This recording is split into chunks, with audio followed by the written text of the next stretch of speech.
राधा माधव गाइए प्रभु। जय राधा माधव कुंज बिहारी,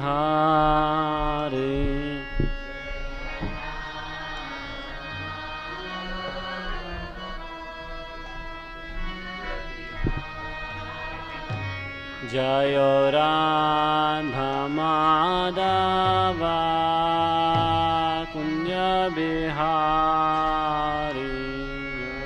राधा माधव।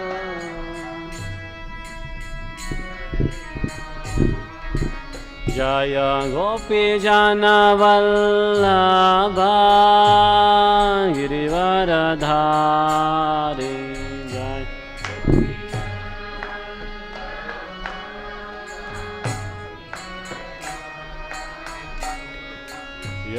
यशोदानंदन ब्रज जनरंजन,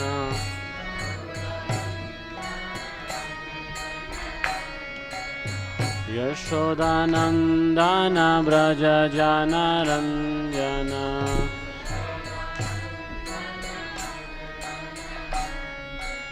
यमुना तीरा वनचारी,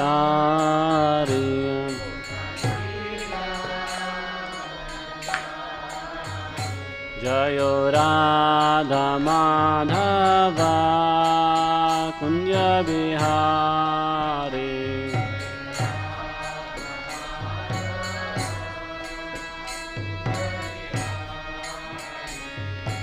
हरे कृष्ण कृष्ण कृष्ण हरे हरे, हरे राम राम राम हरे हरे,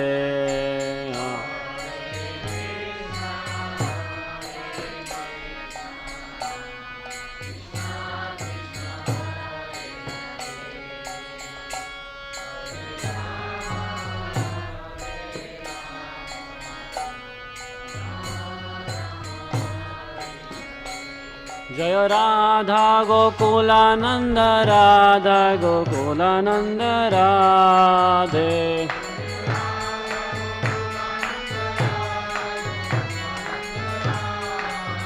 जय जगन्नाथ बलदेवा जय सुभद्रा,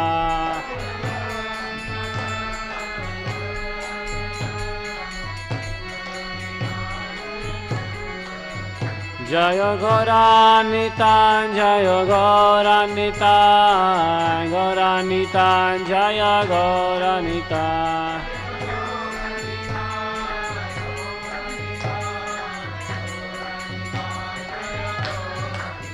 जय जय प्रभुपाद प्रभुपाद प्रभुपाद प्रभुपाद,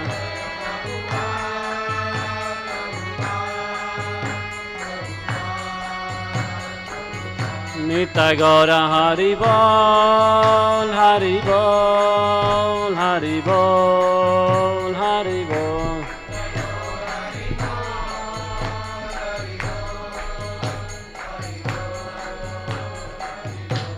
हरिनाम संकीर्तन की जय। हरे कृष्ण। जय राधा माधव भगवान की, जगत गुरु श्रील प्रभुपाद की।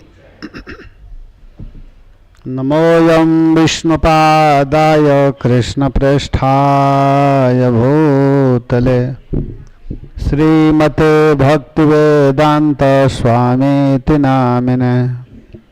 नमस्ते सारस्वती देवे गौरवाणी प्रचारिणे निर्विशेष शून्यवादी पाश्चात्य देशतारिणे।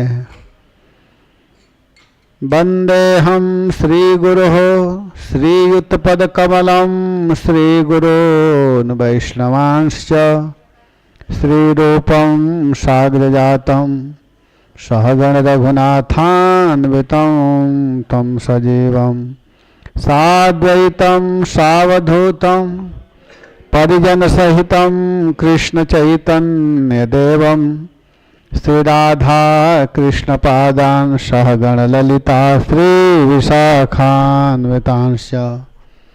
हे कृष्ण करुणा सिंधु दीनबंधो जगतपते गोपेश गोपिका कांत राधा कांत नमस्तुते।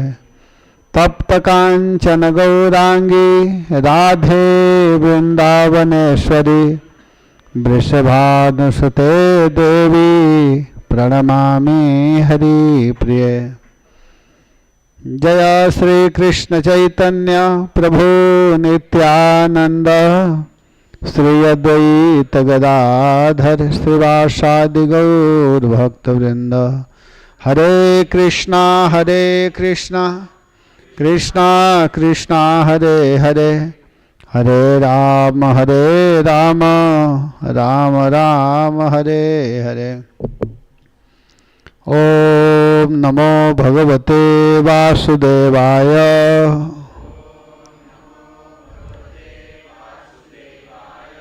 ओम नमो भगवते वासुदेवाय।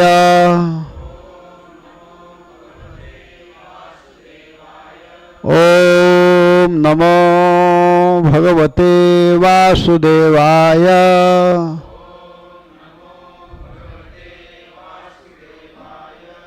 हरे कृष्ण। तो आप लोग विगत 2 दिन से थोड़ा इसका आवाज़ बढ़ाना चाहिए थोड़ा सा। हरे कृष्ण हरे कृष्ण। विगत 2 दिन से आप लोग इस दिव्य प्रसंग को सुनते हुए आ रहे हैं। गजेंद्र जी के विषय में सुन रहे हैं। ग्राह के द्वारा गजेंद्र का चरण पकड़ा गया है। पहले तो सभी लोग प्रयास किए कि चलो हमारे परिवार के हैं, हमारे गार्जियन हैं, मुखिया हैं, ये संकट में फंसे हुए हैं तो इनको छुड़ाया जाए। पत्नियां भी बेचारी प्रयास की, भाई बंधु जो भी थे उनके बहुत ज़्यादा बल वाले जो हाथी थे वे सब लोग मिल कर के प्रयास किए छुड़ाने का, लेकिन छुड़ा नहीं पाए। और जब छुड़ा नहीं पाए तो वे लोग सोचे कि अब इसको तो निश्चित मारना है, तब हम लोग क्यों इनके चक्कर में पड़ करके मरेंगे, इसलिए अच्छा है कि हम लोग यहाँ से चले जाएं। यहाँ पर एक शिक्षा है कि संसार में आप कुछ भी कर लीजिए किसी के लिए, लेकिन संसार जो है स्वार्थी है। देखा जाए तो जब आप में कुछ है तब तो आपका साथ देगा, और जब देख लेगा कि अब किसी काम का ये नहीं बचे तो छोड़ करके वो साइड हो जाते हैं। जब तक गजराज वहाँ फंसे हुए थे तो सबको रहना चाहिए, लेकिन सब छोड़ छाड़ करके चले गए। और गजेंद्र को भी अब गुस्सा नहीं आ रहा है। पहले तो उसको लग रहा था कि ये लोग क्यों नहीं रक्षा कर रहे हैं, क्यों नहीं बचा रहे हैं। अपने बल का प्रयोग किया, अपने परिवार वालों के तरफ देखा, लेकिन अंत में उसको वास्तविक ज्ञान हो गया। और वो भी क्यों हुआ? क्योंकि पहले वो भजन किया था। अगर भजन नहीं किया होता तो नहीं होता। भजन कभी व्यर्थ नहीं जाता है। कल मैं बताया था आप लोगों को, अगर कोई भजन किया है, भक्ति किया है, तो वह कभी व्यर्थ नहीं जाता है। तो गजेंद्र क्या किए कि अब सब तरह से विचार कर लिए कि इसमें किसी को दोष देना ठीक नहीं है, इसमें अपना ही दोष है। जो कुछ मिल रहा है, सुख हो दुख हो, किसी दूसरे का दोष नहीं मानना चाहिए। व्यक्ति दूसरे पर दोषारोपण करता है कि उसके कमी से ये हो रहा है, लेकिन नहीं, हमको सुख मिल रहा है, उसमें भी अगर हम कुछ सही किए हैं तो उसका फल मिलता है, दुख भी मिलता है तो अपना फल मिलता है। इस पर हम लोग उदाहरण दिए हैं कितने बार कि भगवान रामचंद्र, लक्ष्मण जी, सीता जी तीनों जंगल में गए हुए थे। और जब जंगल में गए थे तो जंगल में कोल भील जब मिलते हैं जंगल में सब लोग, और सीता जी को देखे, सुंदर स्त्री आ रही है, भगवान राम को देखे, लक्ष्मण जी को देखे, तो सभी लोग एकत्रित हो गए और लगे कहने कि वो माता पिता कैसे हैं जो इतने सुंदर बच्चों को जंगल में भेज दिए हैं। उनको थोड़ा भी ध्यान नहीं है अपने बच्चों के ऊपर। तो लक्ष्मण जी को बात अच्छी नहीं लगी। लक्ष्मण जी को अच्छा नहीं लग रहा है जो चर्चा कर रहे हैं सब लोग आपस में। तो लक्ष्मण जी कहते हैं कि को न काऊ के सुख दुख कर दाता, कोई किसी को सुख देता है न कोई किसी को दुख देता है। निज कृत कर्म भोग सब भ्राता, सारा जीव अपने कर्म का फल भोगता है। हम लोग देखते हैं ना कि एक ही माता पिता के बच्चे होते हैं, 2 या 4 बच्चे होते हैं। कोई सुख पूर्वक जीवन जीता है, कोई दुखी रहता है। किसी को खाने को नहीं मिलता है, किसी को इतना मिलता है कि खा नहीं पाता है कि नहीं? तो उसमें माता पिता का दोष है? बताइए। एक ही माँ के गर्भ से वो 4 बच्चे निकले हैं। पिता भी एक है, माँ भी एक है, लेकिन चारों का कर्म फल अलग अलग है। कोई खूब आनंद में रह रहा है, सुखी है, बड़े प्रेम से जी रहा है, और किसी के पास एक टाइम खाने के लिए भी रोटी नहीं है। और लड़के जाकर के माता पिता को गाली दें, दोष ठहराएं कि तुम्हारे कारण ऐसा हो रहा है, तो नहीं। तो यहाँ पर गजेंद्र जी जो हैं पूर्ण चेतना में हो चुके हैं, कहते हैं कि अब हमको केवल भगवान के शरण में जाना चाहिए। भगवान ही हमारी रक्षा कर सकते हैं। अहम च तम यामि परम परायणम, मैं उस भगवान के शरण में जाना चाहता हूँ जिनके चरणों में ब्रह्मा आदि बड़े बड़े देवता लोग नतमस्तक होते हैं। अहम, अहम माने मैं भी उसी भगवान के आश्रय में जाऊंगा, परमात्मा के आश्रय में जाऊंगा। मैं उस प्रभु के शरण में जाना चाहता हूँ जिनके चरण को, जिनके शरण को ब्रह्मा आदि बड़े बड़े देवता लोग स्वीकार किए हैं, माने हैं, उनके शरण में मैं जाऊंगा। इसी को कृष्ण भावना भावित कहते हैं। पूरा पूरा कृष्ण में मन लगने लगे, भगवान के तरफ जाने लगे। परिवार अब अच्छा न लगे, घर अच्छा न लगे, धन अच्छा न लगे, तो समझो कि वह निश्चित व्यक्ति भगवान को प्राप्त करने वाला है। भवा पवर्गो भ्रमतो यदा भवेत जनस्य तरिह च्युतसत समागमः। साधु संग, सत्संग, भगवत चर्चा किसको अच्छा लगती है? उस व्यक्ति को अच्छा लगने लगता है कीर्तन कथा जो अब इस संसार को पार करने वाला होता है। मतलब संसार उसको दुखमय दिखाई देने लगे तो समझो कि उसकी स्थिति सही है।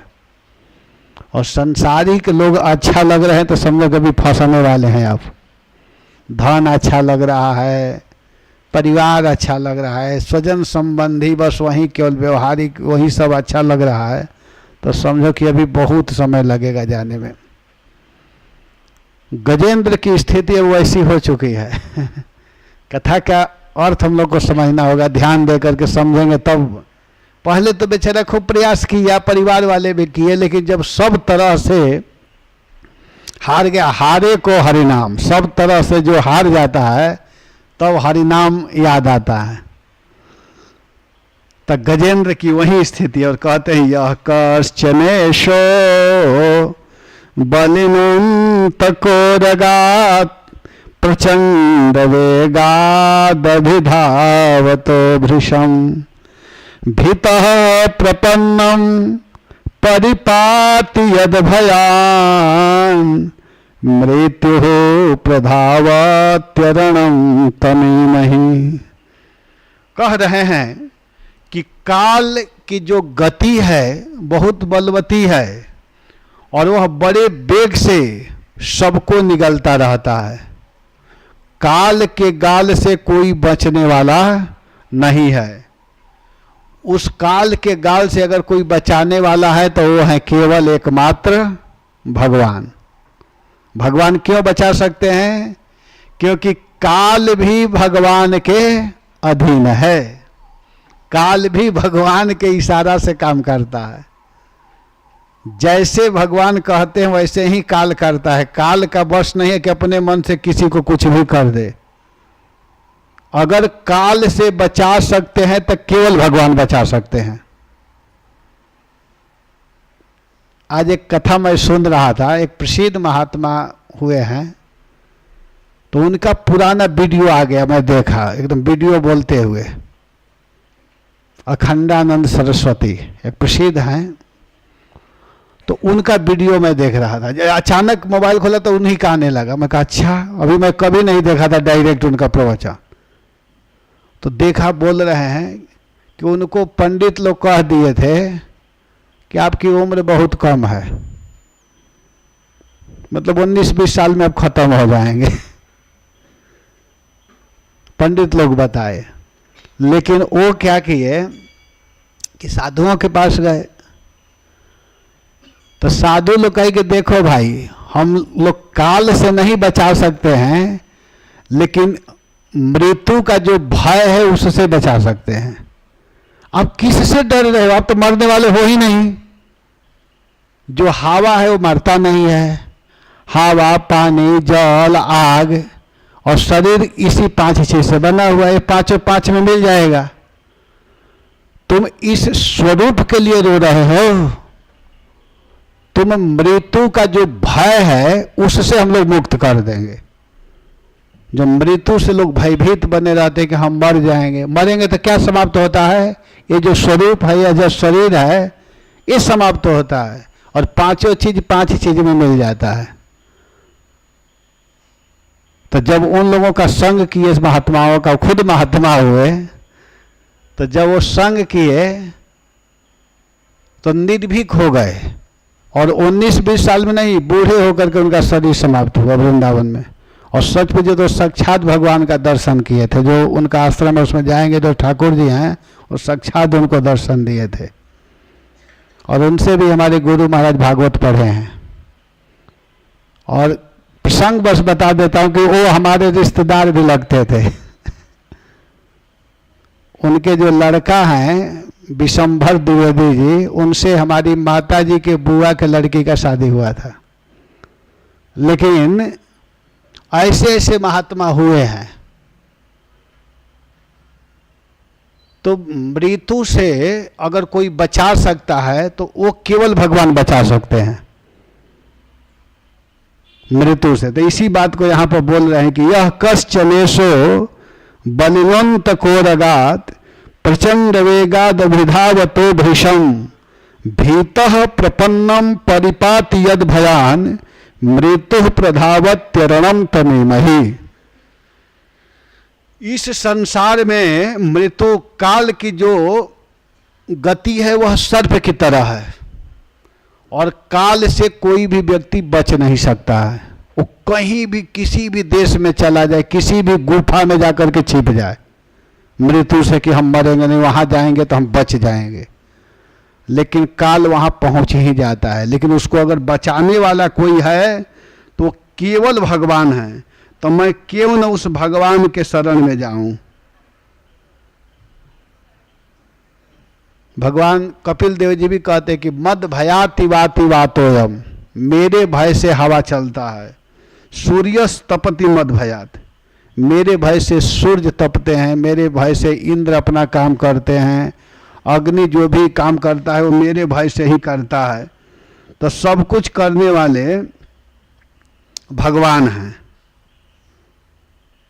लेकिन जो मूर्ख हैं वह इसको नहीं समझ पाते हैं। भगवान स्वयं कहते हैं कि मैं सर्वभक्ष मृत्यु हूं। तो फिर प्रश्न होगा कि क्या भक्त लोग नहीं मरते हैं?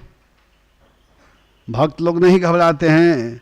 तो भक्त शरीर छोड़ते हैं, और उनका जो शरीर होता है वह अंतिम होता है। इसके बाद वह सीधे भगवान को प्राप्त करते हैं। तो लोग भयभीत नहीं होते, उनको पता है कि यह जो शरीर है वह समाप्त होने वाला है। तो इस तरह जो गजेंद्र हैं अब सब तरह से अपने मन को एक तरफ ले जाने लगे। एकाएक उनको जो भजन किए थे वो याद आने लगा। सुखदेव गोस्वामी महाराज कहते हैं परीक्षित से कि हे राजन, एवं व्यवसितो बुद्ध्या समाधाय मनोहृदि जजाप परमम जाप्यम प्राग जन्म अनुशिक्षितम। एवं व्यवसितो बुद्ध्या, अपने बुद्धि को व्यवस्थित किए, एक जगह किए। एवं, इस प्रकार अपने बुद्धि को एक जगह किए।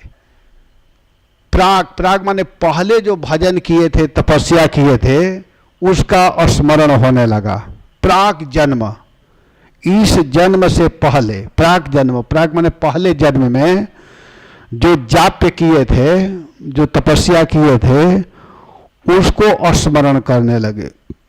अपनी बुद्धि से ऐसा निश्चय करके गजेंद्र ने क्या किया कि अपने मन को हृदय, हृदय माने हृदय में, मन को इधर उधर नहीं जाने दे रहा है, एकाग्र किया, हृदय में व्यवस्थित किया, एक जगह किया।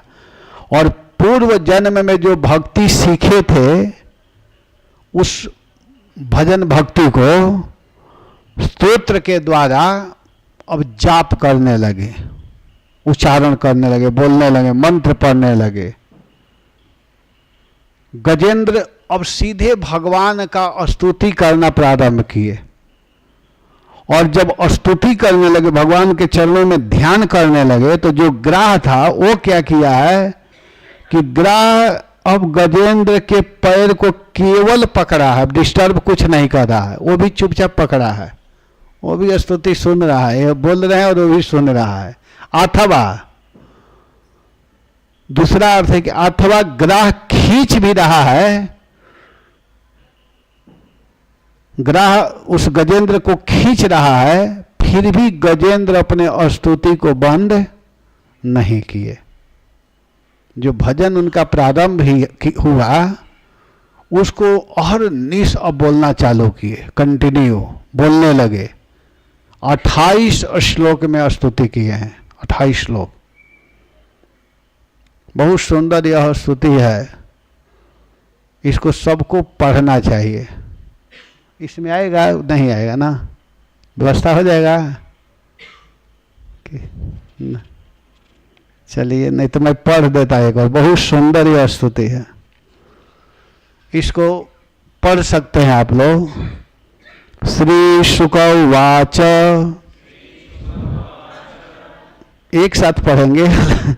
एवं व्यवसितो बुद्ध्या समाधाय मनोहृदि जजाप परमं जाप्यम प्राग्जन्यनुशिक्षितम। गजेंद्र उवाच, यहाँ से स्तुति चालू हो रहा है। ओम नमो भगवते तस्मै यत एतद् चिदात्मकं पुरुषायादिबीजाय परेशायाभिधीमहि यस्मिन्निदं यतश्चेदं येनेदं य इदं स्वयं यस्मात् पदस्माश्च पदस्तं प्रपद्ये स्वयं भुवम् यः स्वात्मनीदं निजमाययार्पितं क्वचिद् विभातं क्वचित् तिरोहितम् अविधदृक्साक्षुभयं तदीक्षते स यात्ममूलोऽवतु मां परात्परः कालेन पञ्चत्वमितेषु कृत्स्नशो लोकेषु पालेषु च सर्वहेतुषु तमस्तदासीत् गहनं गभीरं यस्तस्य पारेभिराजते विभो न यस्य देवा ऋषयं पदं विदुर्जन्तुः पुनः कोऽर्हति गन्तुमेरितुम् यथा नटस्य कृतिभिर्विचेष्टतो दुरत्वयानो क्रमणः श्रमावतो विदीक्षो यस्य पदं सुमङ्गलं विमुक्तसंगा मुनयः सुसाधवः चरन्त्यलोकव्रतमव्रणं वने भूतात्मभूतः सुहृदः शमे गतिः न विद्यते यस्य च जन्म कर्म वा न नामरूपे गुणदोषौ वा तथापि लोकाप्ययसम्भवाययः स्वमायया तान्यनुकालमृच्छति तस्मै नमः परेशाय ब्रह्मणेऽनन्तशक्तये अरूपाय रूपाय नमः आश्चर्यकर्मणे नमः आत्मप्रदीपाय साक्षिणे परमात्मने नमो गिरां विदूराय मनसः चेतसामपि सत्त्वेन प्रतिलभ्याय नैष्कर्मेण विपश्चिता नमः कैवल्यनाथाय निर्वाणसुखसंविदे नमः शान्ताय घोराय मूढाय गुणधर्मणे निर्विशेषाय साम्याय नमो ज्ञानघनाय च क्षेत्रज्ञाय नमस्तुभ्यं सर्वध्यक्षाय साक्षिणे पुरुषायात्ममूलाय मूलप्रकृतये नमः सर्वेन्द्रियगुणद्रष्टे सर्वप्रत्ययहेतवे असतक्षाय योक्ताय सदाभासाय ते नमः नमो नमस्ते अखिलकारणाय निष्कारणायाद्भुतकारणाय सर्वागमनाय महार्णवाय नमोपवर्गाय परायणाय गुणारडिक्षन्नचिदेष्मताय तत्क्षोपविस्फूर्जितमानसाय नैष्कर्मभावेन विवर्जितागमा स्वयं प्रकाशाय नमस्करोमि माधृक्प्रपन्नपशुपाशविमोक्षणाय मुक्ताय भूरिकरुणाय नमोलयाय स्वांसेन सर्वतनभृन् मनसि प्रतीत प्रत्यग्दृशे भगवते बृहते नमस्ते आत्माप्तजाप्तगृहदीतजनेषु शक्तैर्दुष्प्रापणाय गुणसङ्गविवर्जिताय मुक्तात्मविश्वहृदये परिभाविताय ज्ञानात्मने भगवते नमः ईश्वराय यं धर्मकामार्थविमुक्तिकामा भजन्तैष्टां गतिमाप्नुवन्ति किं त्वा शिशोरात्यपि देहमव्ययं करोतु मेदाभृदयो विमोक्षणम् एकान्तिनो यस्य न कञ्चनार्थं वाछन्ति वै भगवत्प्रपन्नाः अत्यद्भुतं तश्चरितं सुमङ्गलं गायन्तयानन्दसमुद्रमग्नाः तमक्षरं ब्रह्म परं परेशां मव्यक्तमाध्यात्मिकयोगगम्यम् अतीन्द्रियं सूक्ष्ममिवातिदूर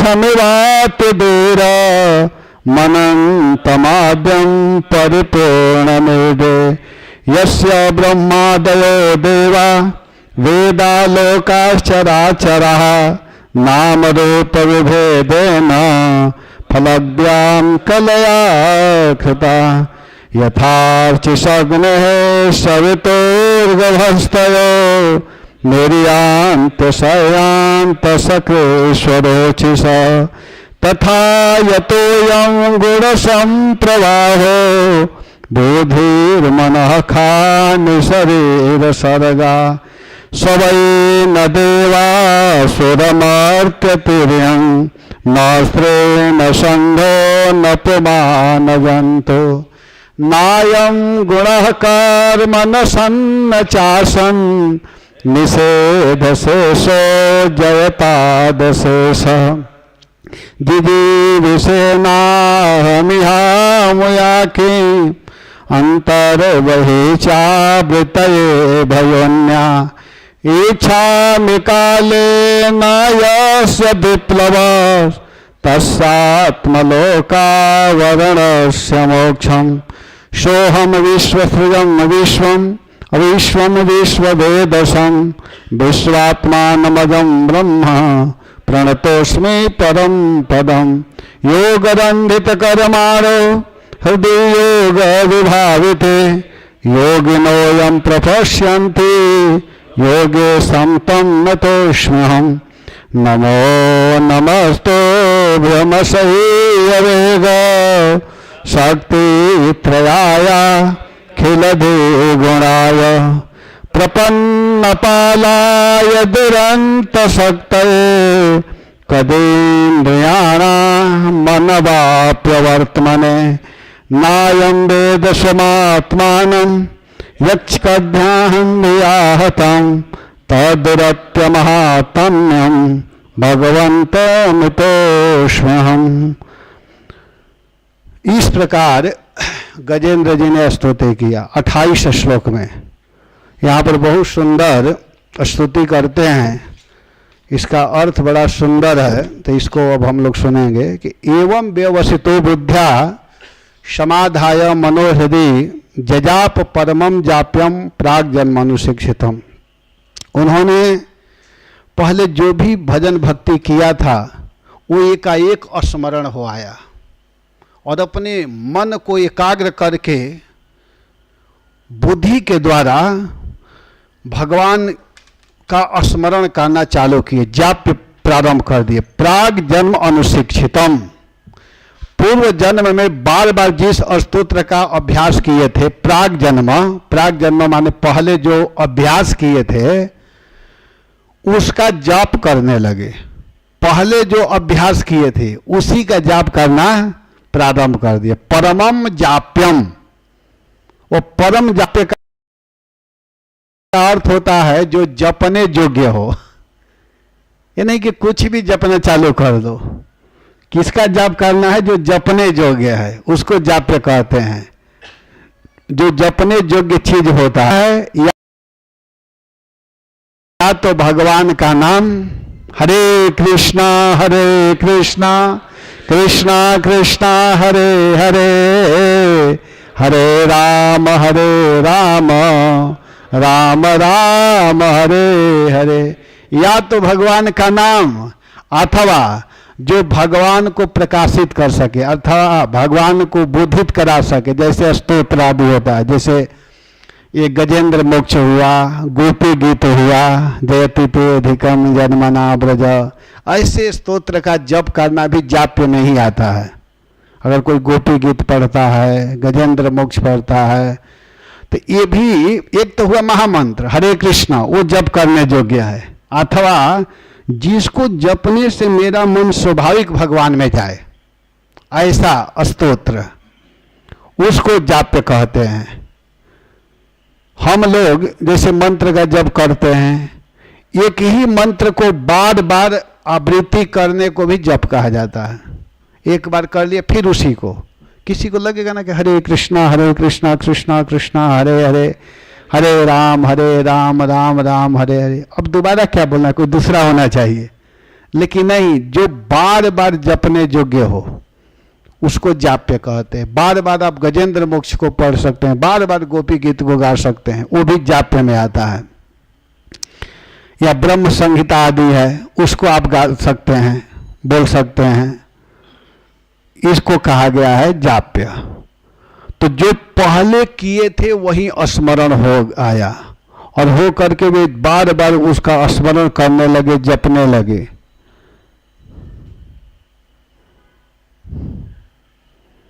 इसको जपने से क्या होता है कि वह भयंकर से भयंकर, अगर ऐसे जप करेगा तो वह व्यक्ति भयंकर से भयंकर मृत्यु से बच जाता है।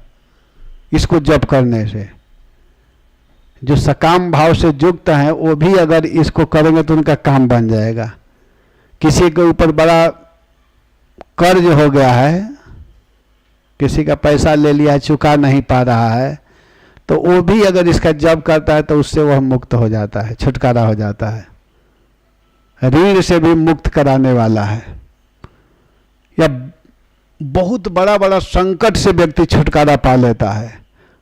भागवत की जितनी स्तुतियां हैं, भागवत में बहुत स्तुति है, जैसे कुंती महारानी स्तुति की है, भीष्म पितामह जी स्तुति किए हैं, नारायण कवच है, गजेंद्र मोक्ष है, प्रहलाद महाराज ने स्तुति किया, ध्रुव महाराज ने स्तुति किया, वेद स्तुति, बहुत स्तुतियां हैं, सब है, सब अपने आप में महत्वपूर्ण है। लेकिन उसमें जो दो स्तुति है, ऐसे तो सब है, को बड़ा छोट कहते अपराध हो, लेकिन जो दो स्तुति है उसको बड़े आनंद से आप गा सकते हैं, गोपी गीत और गजेंद्र मोक्ष। ऐसे तो वेद स्तुति भी बहुत अच्छा है, इसको भी जो गाना जानते हैं तो अच्छा लगता है। आप लोग वेद स्तुति गाना जानते हैं, बहुत अच्छा लगता है।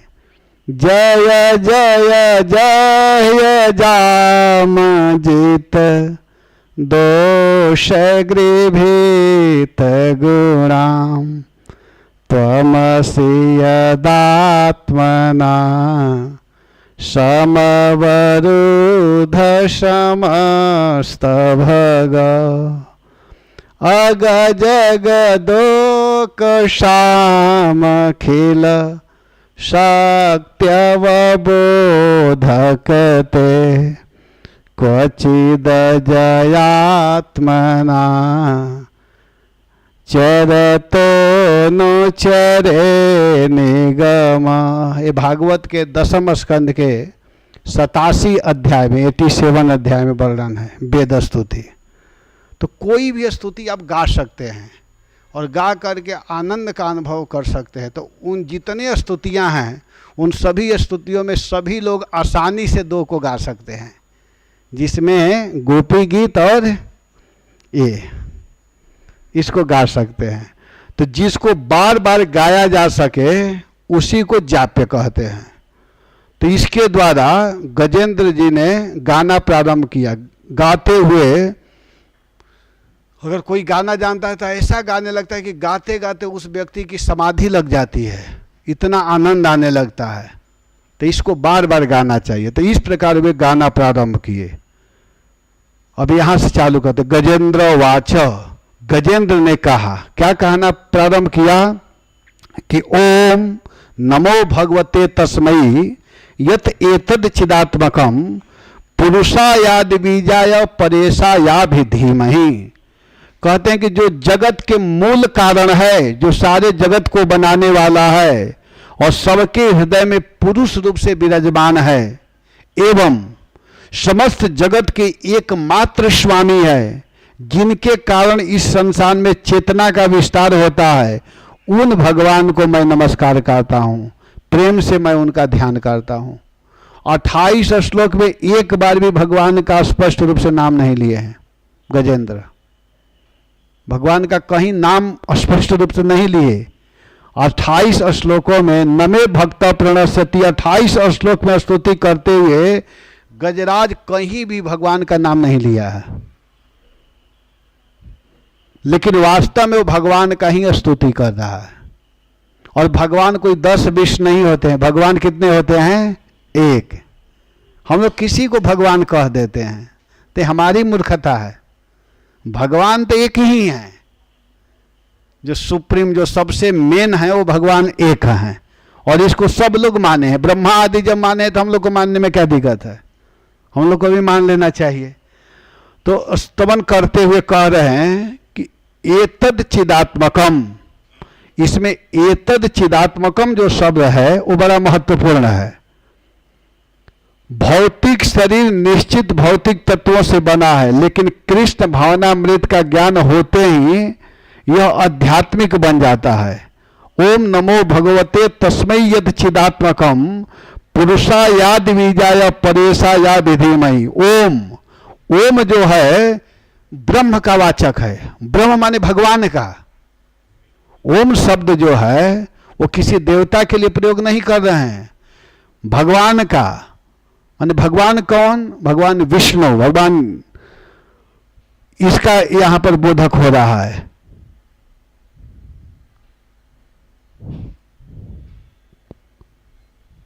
मतलब ब्रह्मवाचक है भगवान विष्णु। ब्रह्म किसको कहते हैं? जो बृहद हो। बृहद माने बड़ा, उससे बड़ा कोई ना हो, जिसके समान किसी के पास ज्ञान न हो। भगवान उसी को कहा जाता है ना, जिनके समान किसी का रूप न हो, जिनके समान किसी के पास गुण न हो, जिसके समान किसी में दयालुता न हो, उनको भगवान कहते हैं। जो सबसे ज्यादा हो, ऐश्वर्य समग्रस्य वीर्यस्य यशस्वी ज्ञान वैराग्य यश्चैव, जिनके समान किसी के पास बल न हो। भगवान में बल जितना है उतना किसी में नहीं है। 6 दिन की अवस्था में पुतना जैसे राक्षसी को मार दिए, बताइए कोई मार सकता है? 7 कोस के गिरिराज को 7 बरस के अवस्था में जिसने बड़े प्रेम से उठाया, और एक बार ये रोया नहीं, मुस्कुरा रहे थे। और भगवान एक बार कहने भी लगे सब गोपियों से कि तुम लोग क्या काबिल बनती हो, अगर मैं नहीं रहा होता ना तो सब दब करके वहीं समाप्त हो जाती। तो गोपियां कही तुम उठाए थे? तो कहे तब कौन उठाया था? तो तू कहाँ उठाया था? ब्रजवासी लोग नहीं अपना अपना लठिया लगाए थे, सब लोग लगाए हुए थे, इस पर भी तुम्हारा काम नहीं चला। कछु माखन के बल बढ़ो, कछु गोपन कियो सहाय। हम लोग माखन खिलाई थी तब बल बढ़ा हुआ था, तब उठाया था। और गोप लोग अपना अपना लठिया लकड़ी लगाए हुए थे, इस पर भी लगा कि अब तो रोने लगेगा। तो राधा रानी की तरफ बेचारा जैसा देख रहा था। राधा रानी की कृपा से गिरवर लिया, उठाए। राधा जी जब कृपा की तब तुमने गिरिराज उठा पाया। तुम में कहाँ बल है? लेकिन वास्तव में सारा बल भगवान में है, वो तो आपस में चल रहा है।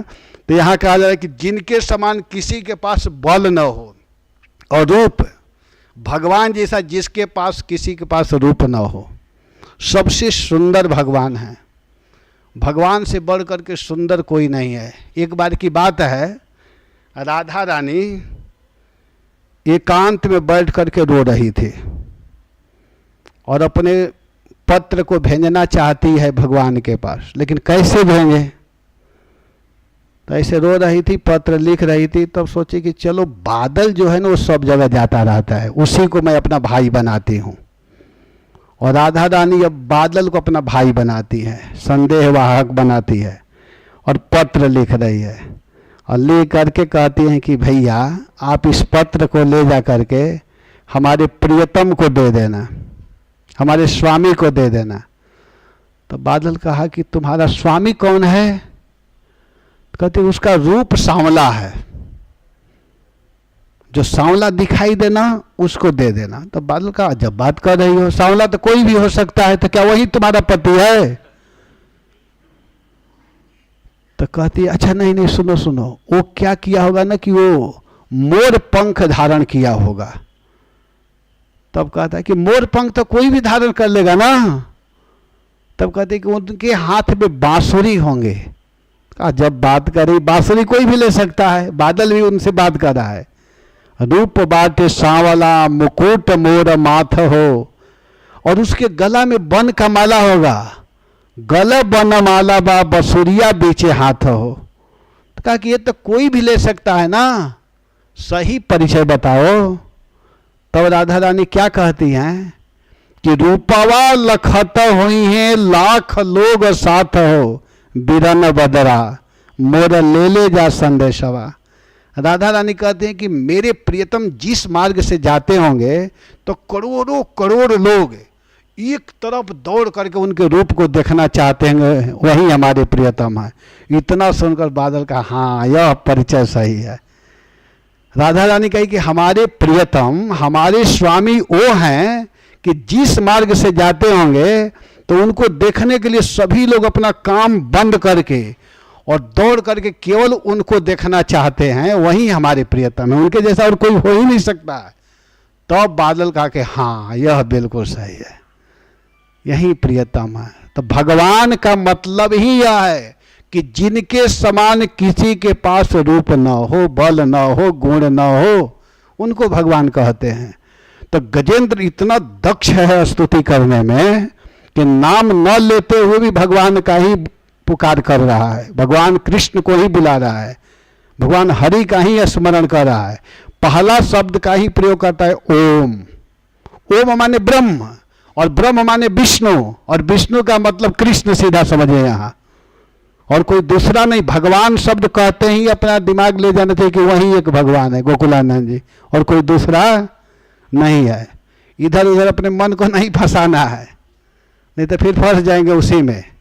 फिर शंकर जी को भी भगवान कहने लगेंगे, ब्रह्मा जी को भी, और साधारण दो चार जो शिष्य बना लिए उनको भी भगवान कहेंगे, जो बाहर वाले हैं वो भगवान बन जाते हैं, भगवान से बड़ा अपने को मानने लगते हैं।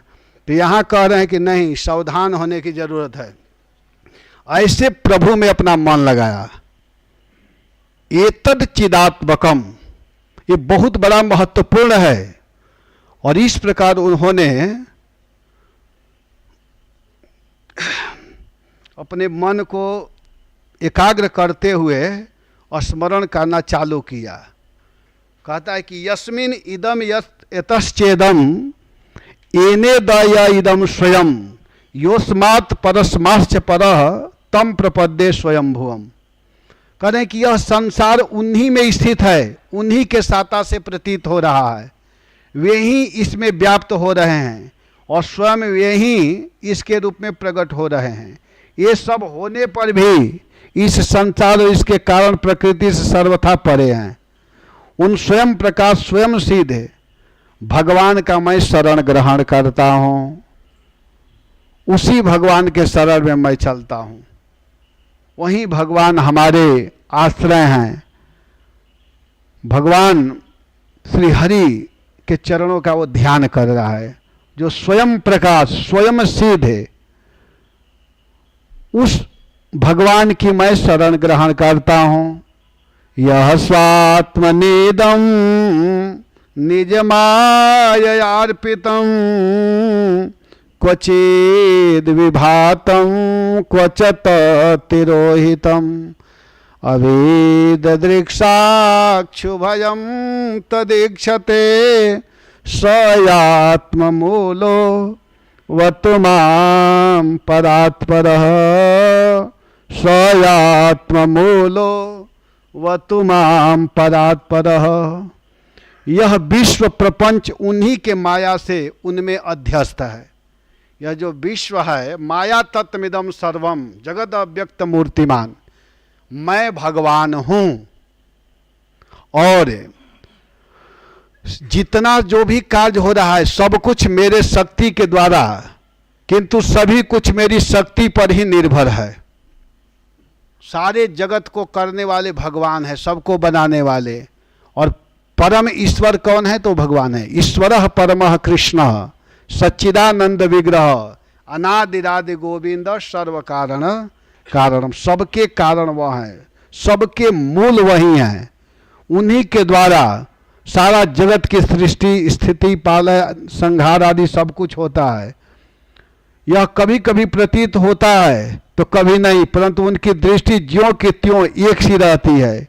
वे इसके साक्षी हैं और उन दोनों को ही देखते रहते हैं। वे सबके मूल हैं और अपने मूल भी वही हैं, कोई दूसरा उनका कारण नहीं है। वे ही समस्त कारणों के कारण हैं। सर्व कारण कारणम, सबके कारण वही हैं, अपना भी कारण वही है, उनको कोई दूसरा बनाने वाला नहीं है। देखिए कितना सुंदर उसको ज्ञान है। चश्मा बड़ा डिस्टर्ब कर रहा है बार बार। तो सबके कारण भगवान हैं और जिनका कारण कोई दूसरा न हो सके। तो इस प्रकार गजेंद्र स्तुति कर रहे कि आप सबके कारण हैं, आप ही मूल हैं।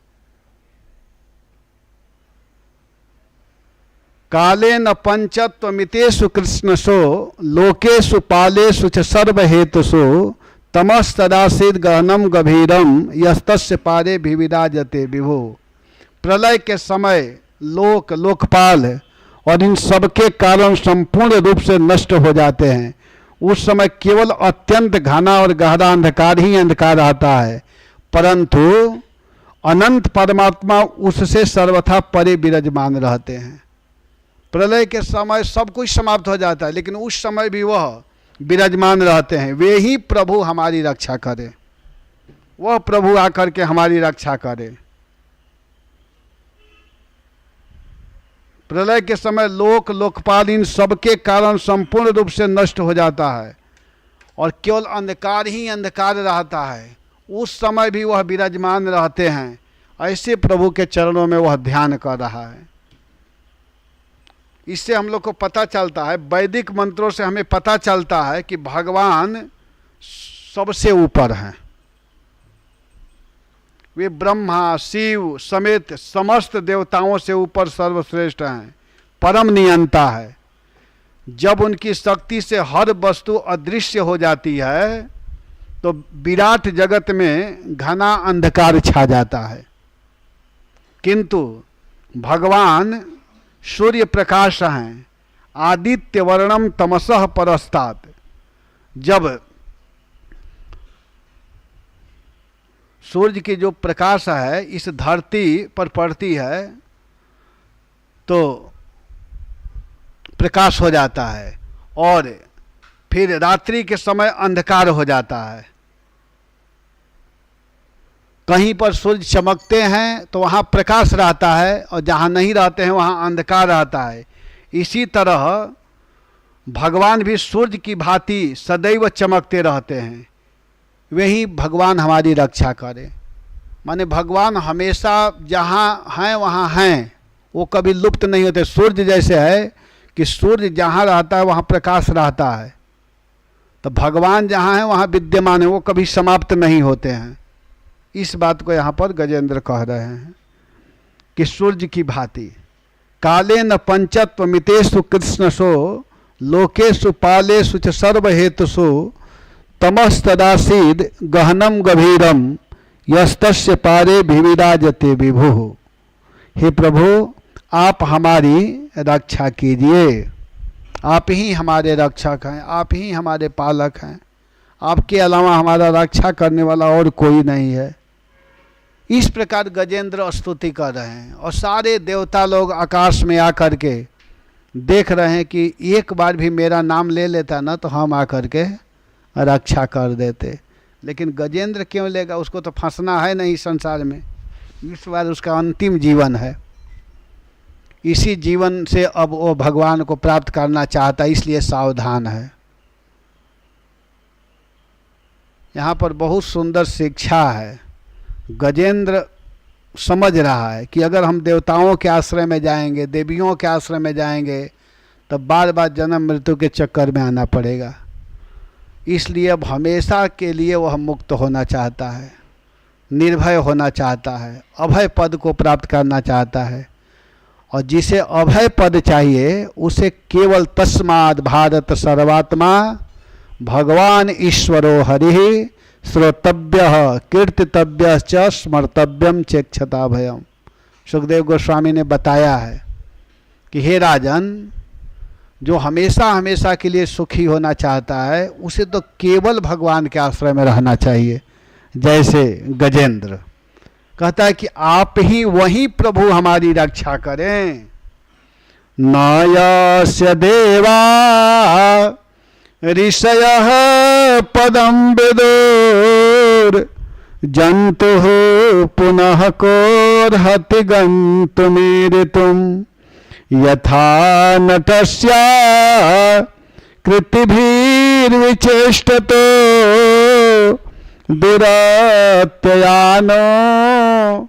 क्रमणः समावतु दुरत्ययानो आवतु। उनकी लीलाओं का रहस्य जानना बहुत ही कठिन है। उनके रहस्य को जानना कठिन है। वे नट की भांति अनेक वेश धारण करते हैं। उनके वास्तविक स्वरूप को तो न तो देवता जानते हैं और न ऋषि, फिर दूसरा प्राणी कैसे जान सकता है। जो वहां तक जा सके और उसका, जिसको भगवान जानना चाहते हैं वही जान पाता है, समझ जाइएगा। देवता लोग भी नहीं जान पाते हैं। अरे देवताओं की तो बात ही छोड़ दो, जब बलराम जी नहीं जान पाए तो दूसरे कैसे जानेंगे। भागवत के पहला श्लोक में ही वर्णन है ना कि जन्माद्यस्य यतोऽन्वयादितरतः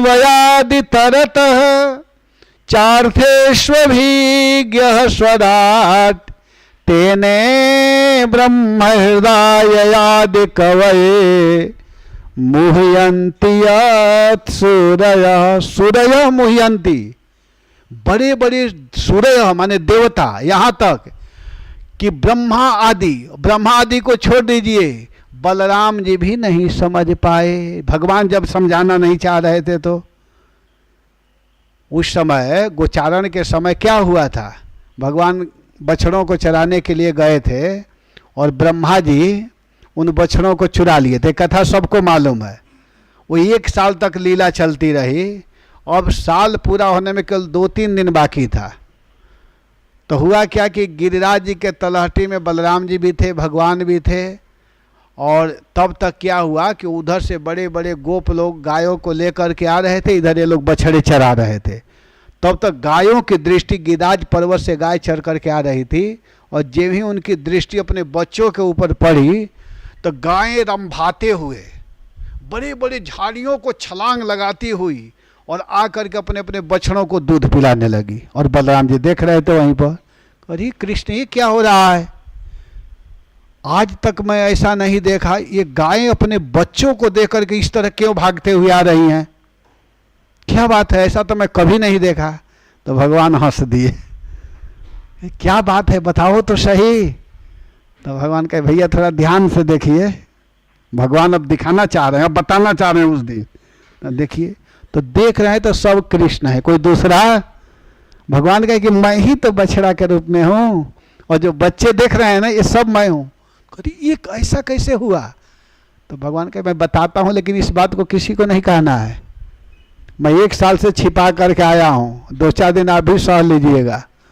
कहेंगे ठीक है बताओ बताओ। तब भगवान बताए कि अरे वैसे ऐसे सब हुआ था, ब्रह्मा को भ्रम हो गया था, वो सब बछड़ों को और बच्चों को चुरा करके रखा है, मैं ही बना हूँ। तो कहे अच्छा ये बात है।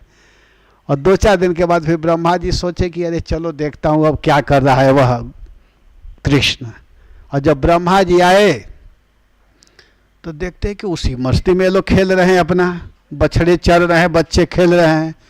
तो ब्रह्मा जी को भ्रम हुआ कि कहीं मैं जहाँ बंद किया था वहाँ से सब भाग करके तो नहीं ना गए, कहीं दरवाज़ा कोई जाकर के खोल नहीं ना दिया ब्रजवासी, या कुछ हुआ तो नहीं ना।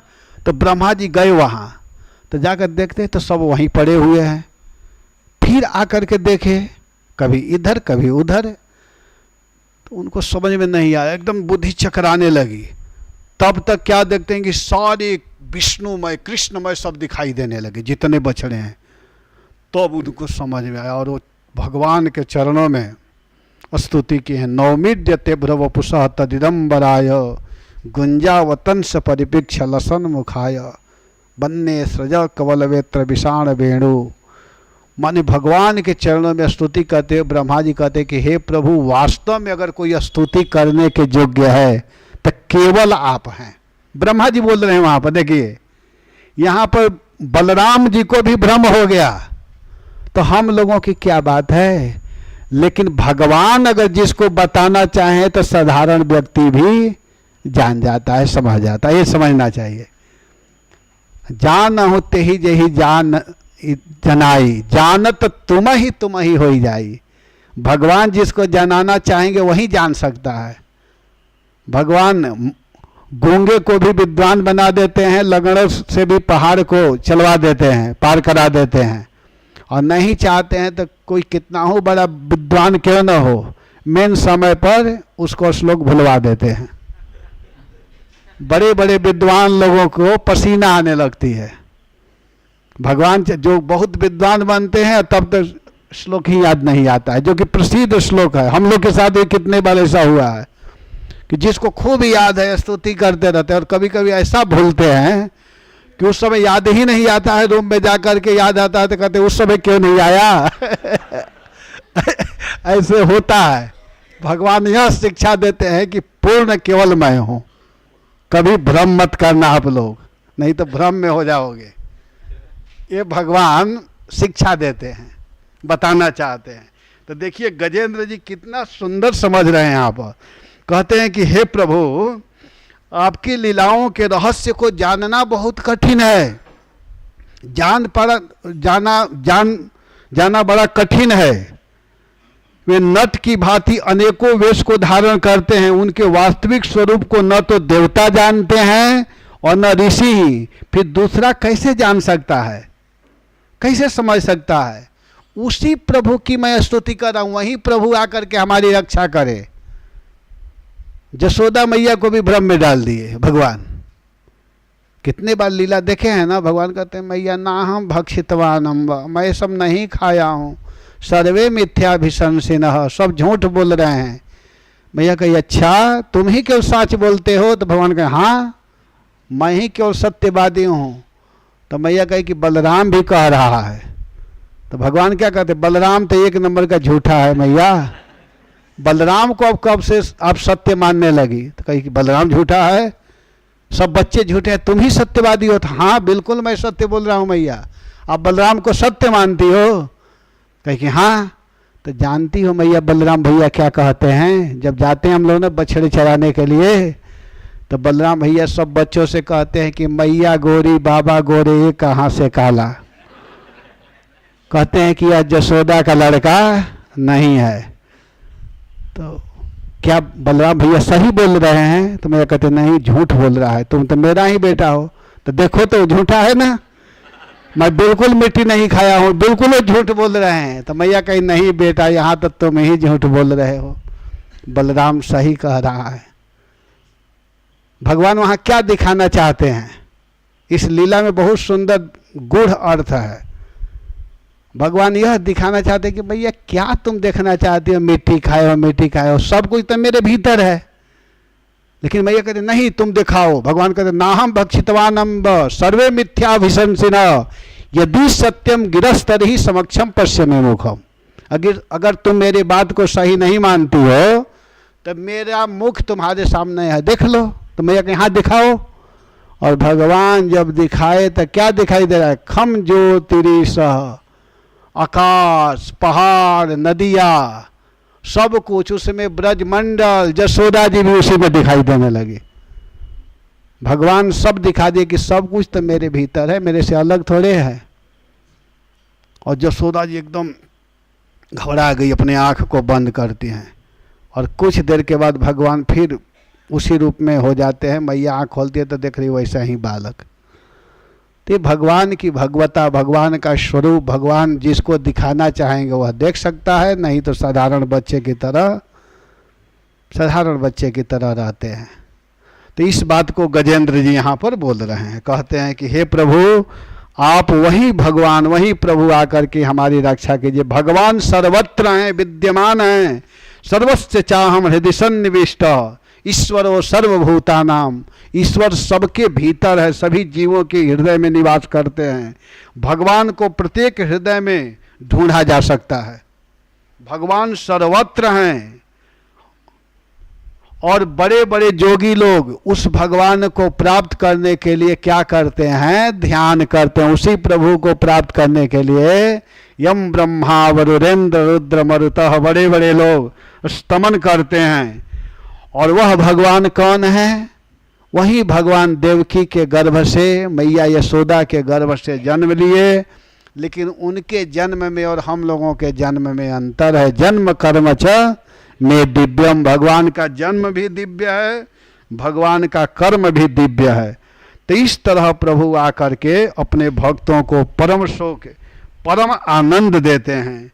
जिन भगवान के स्वरूप को देवता नहीं जानते हैं तो ये मनुष्य क्या जानेंगे?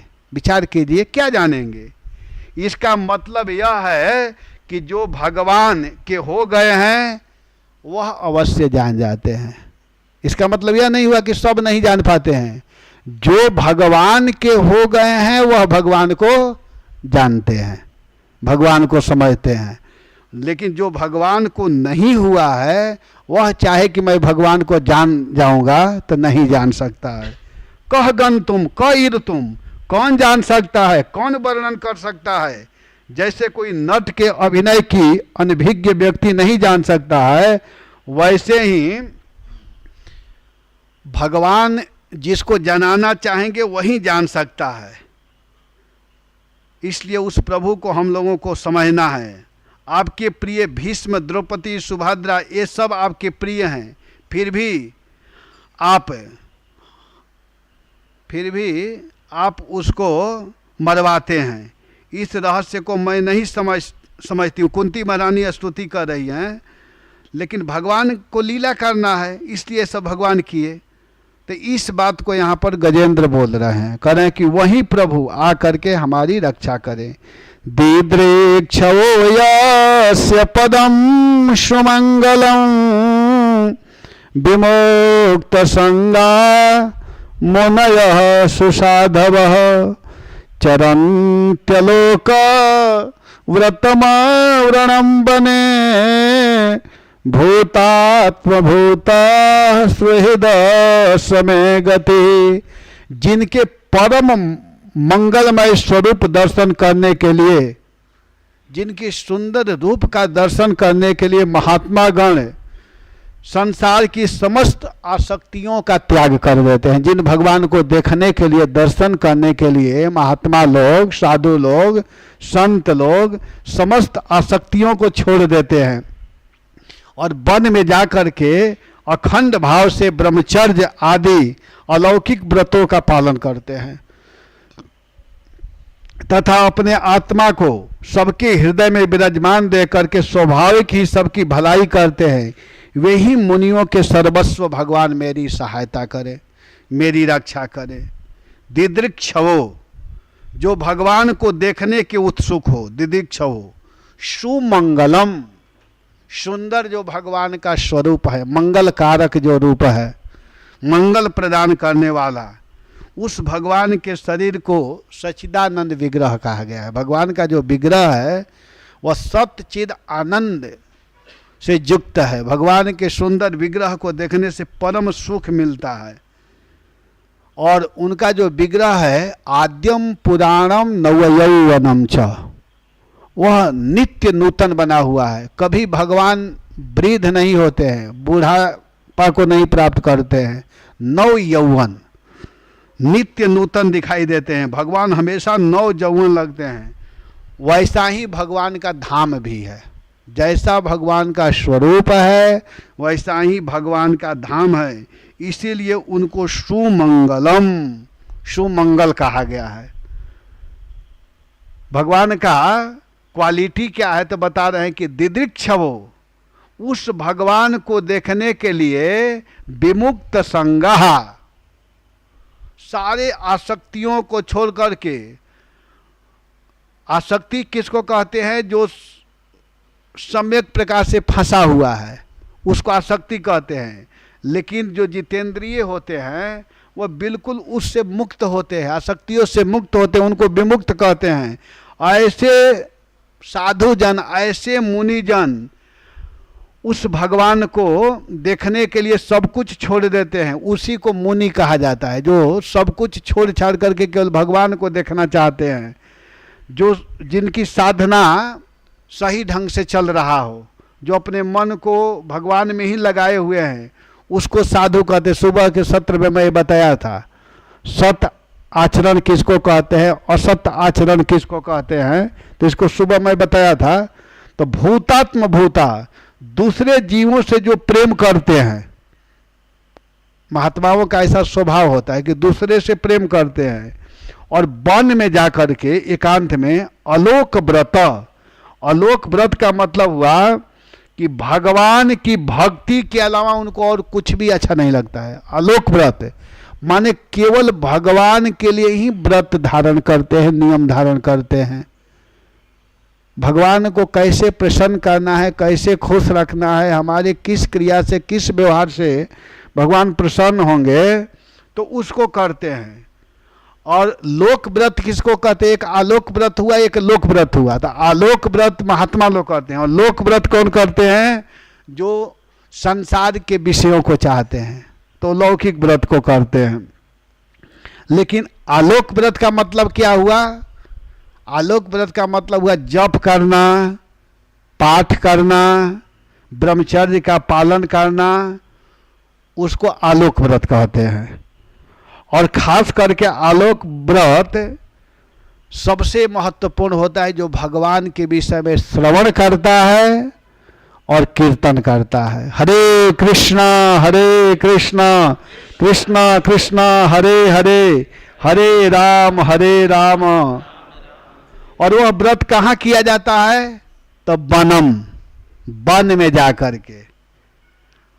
वन में क्यों जाते हैं? जहाँ किसी प्रकार का कोई उपद्रव न हो। भजन कहाँ हो सकता है? जहाँ एकांतिक स्थान हो, जहाँ कोई शोरगुल ना हो।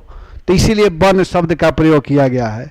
प्रहलाद महाराज भी अपने पिताजी को क्या बोले हैं? जब प्रथम बार हिरण्यकश्यप मिला तब पूछा प्रहलाद महाराज से कि बेटा तुमको सबसे अच्छी बात क्या लगी है? कहते हैं पिताजी मैं बताऊं, तत्साधु मन्ये सुरवद्य देहिनाम। कहते हैं कि क्या करना चाहिए कि सदा समुद्विग्न धियाम सद्ग्रहात् हित्वात्म पातम गृह अंधकूपम वनो गतोयम हरिमाश्रयत। वन में जाना चाहिए और वन में जाकर के भगवान की आराधना करना चाहिए। वनम गतोयम, वन में जाइए। इस बात को प्रहलाद महाराज कहते हैं। और वैसा ही बात गोकर्ण जी ने अपने पिता आत्मदेव जी को कहा। जब आत्मदेव जी धुंधकारी के व्यवहार से दुखी हो गए तो दुखी होकर के कहते हैं कि बेटा मैं क्या करूं, हमको समझ में नहीं आ रहा। इससे तो अच्छा था कि मेरा बेटा नहीं हुआ था। इसके कारण जहां मैं जा रहा हूं वहीं बदनामी हो रही है। मुझे समझ में नहीं आ रहा मैं क्या करूं। तो इतना सुन करके गोकर्ण जी बहुत सुंदर 3 श्लोक बोले हैं। कहते हैं कि पिताजी वास्तव में अगर कल्याण चाहते हैं, जीवन में वास्तव में परम सुख को प्राप्त करना चाहते हैं, तो आप क्या कीजिए कि सब कुछ छोड़ छाड़ करके आप जंगल में चले जाइए और जंगल में जाकर के भागवत के 10वें स्कंद का पाठ कीजिए। 10मस्य पाठात् एवं सुतोक्ति वसतोपि गृहम विहायया वनम स्थिरमतिर 60 वर्ष। और वहां जाकर के युक्तो हरे रनुदनम परिचर्य यासौ श्री कृष्ण मापनियतम 10मस्य पाठम। आप जंगल में जाइए और वहां जाकर के भागवत के 10वें स्कंद का पाठ कीजिए जंगल में जाकर के। इसी से आप भगवान को प्राप्त कर सकते हैं। तो मुनि लोग जो हैं वो आलोक व्रत करते हैं, वन में जाते हैं। वन का मतलब मैं बताया था कि जंगल ही नहीं होता है, मंदिर भी होता है। नहीं तो सब लोग जंगल के लिए चल देंगे। जंगल माने मंदिर। अगर अपने घर में भी एकांतिक जगह है तो ठीक है। गृहस्थों के लिए अपने घर में भी भजन किया जा सकता है, ऐसी बात नहीं है। लेकिन इतना ध्यान देना चाहिए कि वहाँ शोरगुल ना हो। एक भगवान का एक स्थान ऐसा बनाना चाहिए जहाँ की बैठने के बाद में केवल मन भगवान की ओर जाए। तो ऐसा करना चाहिए। तो इस बात को कह रहे हैं कि वे महात्मा लोग जो सब कुछ छोड़ करके भगवान के विषय में ही जानने के लिए, भगवान को ही समझने के लिए, अलौकिक व्रत धारण करने के लिए अखंड भाव से ब्रह्मचर्य का पालन करते हैं, संसार के आसक्तियों को छोड़ करके जाते हैं, वो जो कि उन ऋषियों के भी आराध्य हैं, सर्वाराध्य हैं, वही भगवान आ करके हमारी रक्षा करे। बताइए कितना सुंदर बात तो बोल रहे हैं गजन। कहें कि प्रभु आप आकर के हमारी रक्षा कीजिए। न विद्यते यस्य च जन्म कर्म वा न नाम रूपे गुण दोष एव वा तथापि लोका प्यय संभवाय यः स्वमायया तन्यनुकाल मृच्छति। न उनके जन्म कर्म है और न नाम रूप, फिर उनके संबंध में गुण और दोष की तो कल्पना ही कैसे की जा सकती है। फिर भी विश्व की सृष्टि और संहार करने के लिए समय समय पर वे अपनी माया को स्वीकार करते हैं। विश्व की सृष्टि और संहार करने के लिए समय समय से उन्हें अपनी माया स्वीकार करते हैं। न विद्यते यस्य च जन्म कर्म वा न नाम रूपे गुण दोष एव वा तथापि लोकाप्यय संभवाय। संसार को चलाने के लिए, संसार कैसे सही ढंग से चल सके, तो समय समय पर वे उन्हें अपनी माया से स्वीकार करते हैं। न विद्यते यस्य जन्म न शब्द सब में लगेगा। न जन्म न कर्म न नाम रूप न गुण दोष, न सब में लगेगा, कॉमन है न। तो भगवान के जन्म के ज्ञान की प्रतिपादन कर पाना बड़ा कठिन काम है। दुर्हित की प्रतिपादन कर रहे हैं, क्योंकि भगवान का जन्म नहीं है। जन्म शब्द से यह अर्थ होता है कि भगवान का जो जन्म है वह कर्म बंधन से युक्त नहीं है, वह कर्म बंधन से नहीं है। न जायते मृते वा कदाचि नायम भूत्वा भविता वा न भूय अजो नित्य शाश्वतोम पुराणो न हन्यते हन्यमाने शरीरे। तो यहाँ पर भगवान का जन्म है, लेकिन प्राकृतिक जन्म नहीं है। जैसे हम लोगों का जैसे जन्म होता है वैसा भगवान का जन्म नहीं है। हम लोगों का जन्म और भगवान के जन्म में अंतर है। आप लोग सुने हैं कि भगवान जन्म लिए तो तमद्भुतम बालक अम्बुजेक्षणम, तम अद्भुतम बालकम जातम। भगवान अद्भुत रूप में जन्म लिए। तमद्भुतम बालक अम्बुजेक्षणम चतुर्भुजम, चार भुजा है, शंख गदा युधायुधम। भगवान जन्म लिए तो उनके हाथ चार है, एक में शंख है, दूसरे में चक्र, तीसरे में गदा और चौथे में कमल का पुष्प है। और जन्म के समय ही सुंदर माला पहन करके आए हैं, सुंदर वस्त्र पहने हुए हैं। और हम लोगों का जन्म होता है तो कितना कपड़ा पहन कर आते हैं बताइए, कितना घर लेकर के आते हैं, कितने घड़ी और पहन कर आते हैं बताइए। तो कैसे कह देंगे कि भगवान का जन्म हमारे जैसा है? नहीं है। और जिस बालक ने जन्म लिया, जन्म लेते ही माता पिता को उपदेश करना चालू कर दिया, प्रवचन करने लगा कि आप लोग जानते हो कौन हो? वो लड़का बता रहा है, छोटा सा, छोटा नहीं थे, चतुर्भुज रूप में थे। जब माता आग्रह की तब की जय शिशु लीला अति प्रियशीला, यह सुख परम अनूपा, सुनी बचन सुजाना रोदन ठाना। भगवान जब माता के आग्रह स्वीकार करके बालक हो गए, कि जय शिशु लीला, छोटा बन गए। नहीं तो वो भगवान अपने माता पिता के जन्म के विषय में बताने लगे। आप लोग घबराओ मत, आप लोग जानते हैं कौन है? तो देवकी वसुदेव का कौन है बताइए? कहते आप पहले, इससे पहले 2 बार और जन्म लिए हैं। तो कहे 2 बार? पहले, सबसे पहले ये सुतपा और आप प्रश्नी। वसुदेव जी को कह रहे हैं कि आप सुतपा थे पहले, और देवकी जो थी यह प्रश्नी थी। और उस समय भी मैं आप लोगों का बेटा बन करके आया था। मेरा उस समय नाम था प्रश्नी गर्भ। मेरा नाम क्या था? प्रश्नी गर्भ। और इसके बाद दूसरा जीवन भी आप लोग का हुआ। तो कहे क्या बने थे उस समय? कहे कश्यप और अदिति। तो कश्यप के रूप में आप थे और माता बनकर आई थी अदिति, और मैं उस समय वामन देव के रूप में आया था। वामन बनकर कृष्ण मुरार पधारे बलि राजा के द्वार। बलि के काम करना था, और आप बहुत प्रार्थना की, इनके सामने जाकर के खूब सेवा की। तो कहे कि मांगो क्या चाहिए? तो वो कहे, तुम कही कि अरे मैं क्या बताऊं स्वामी, हमारा लड़का इस समय पता नहीं कहाँ चला गया है।